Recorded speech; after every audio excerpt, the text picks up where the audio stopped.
ITV. Certainly the best.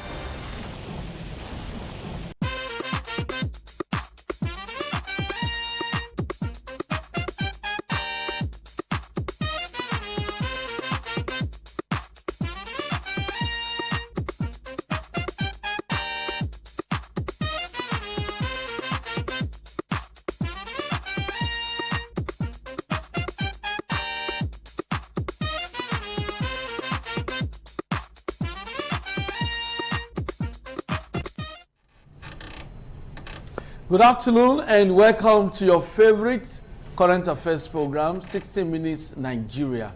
My name is Egosa Agbonlao. It promises to be another exciting package today because we'll be looking at something that you really will be interested in, and that has to do with the influence of religious leaders on governance. Now let me just give you the background before I introduce my guest.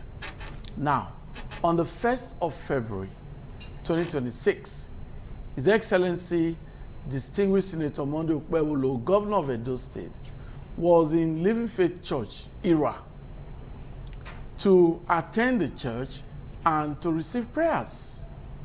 Now, that brings to mind the role of religious leaders in governance.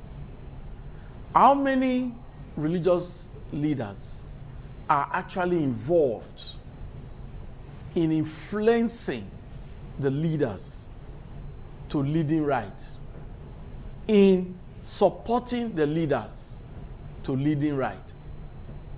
Or, if you look at it the other way, do leaders recognize the very important role of religious leaders in governance? Governor Okpebholo showed an example that if you occupy public office, you need divine wisdom, you need prayers, you need the support of religious leaders. That's what he did. But it's not for me to say. I have very distinguished religious leaders with me today. These are men who lead congregations and who have also recorded success in other fields of human endeavor. I have Dr. Royal Ayemere, a clergyman, an educationist, and entrepreneur. Nice to have you with us today. Good afternoon. He just came back from overseas. You can see everything is showing on him. You are welcome. Thank you. You will tell us more about that because we need to bring what we gained from the diaspora to Nigeria to influence Nigeria too. We also have a very reputable, renowned man of God.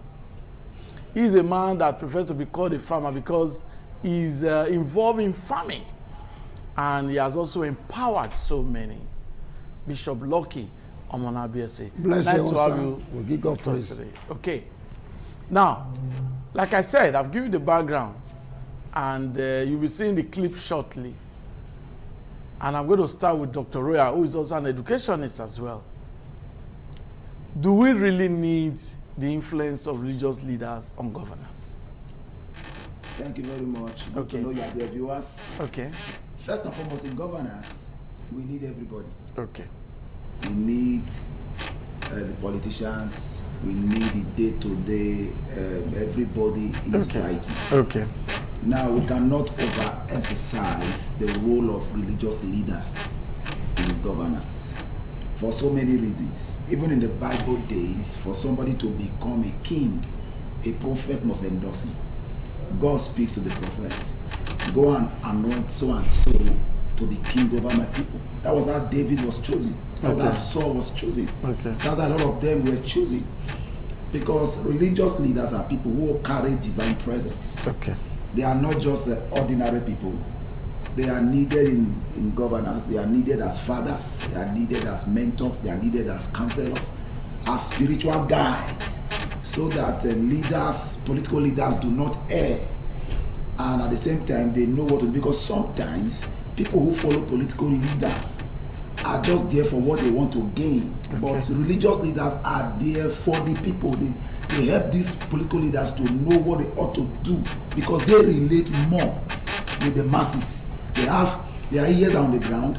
They know what the masses are going through because they meet with them on a daily basis. People come for counsel and rest. So from there they can know what to tell, how to counsel political leaders on what to do to make life better for citizens. Okay, so I'll just also get the opening remarks of Bishop Lorcan Monabia. Do you really think public office holders, governors, the president, the members of the National Assembly, do you think they need the influence of religious leaders? Well, seriously, they need their influence. They need their presence. They have to be involved.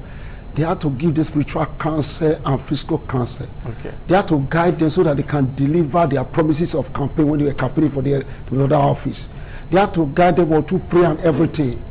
And by the time these people are involved, and they didn't go there for their personal interest, then the governor, the senator, whoever they are dealing with, will work well. But if they go there with their personal interest, this is what we are seeing on screen, there will be a different dimension to the discussion. Yes.